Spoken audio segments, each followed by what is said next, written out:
بصوا كده يا حبايبي، عاملين ايه؟ يا رب تكونوا بخير. عاملين ايه يا حبايب قلبي؟ وحشتونا وحشتونا. بصوا كده هنغرف الاكل.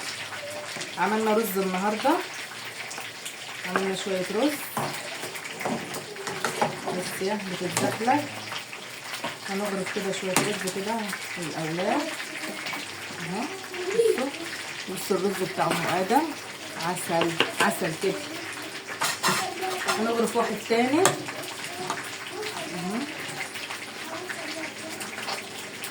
الله الله عليك يا ام ادم، الله عليك وعلى شويه الرز ده في الشتاء يا ام ادم.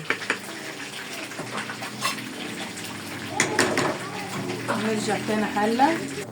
بصوا كده يا حبايبي، حمرنا الفراخ. بصوا حمرنا الفراخ، خلينا الفراخ زي الفل كده. والبسله خلاص جرب التطيب، جرب التطيب البسله عشان نغرف مع بعضينا. بصوا كده يا حبايبي، هنغرف ايه؟ هنغرف البسله بتاعتنا، شويه بسله عسل عسل كده.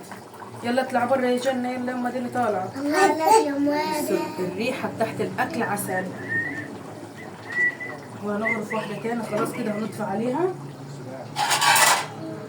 هنغرف واحد تاني، 2 رز كده و2 بسله عشان ايه؟ ناكل. انا والشيفه عسل عسل، شويه بسله عسل.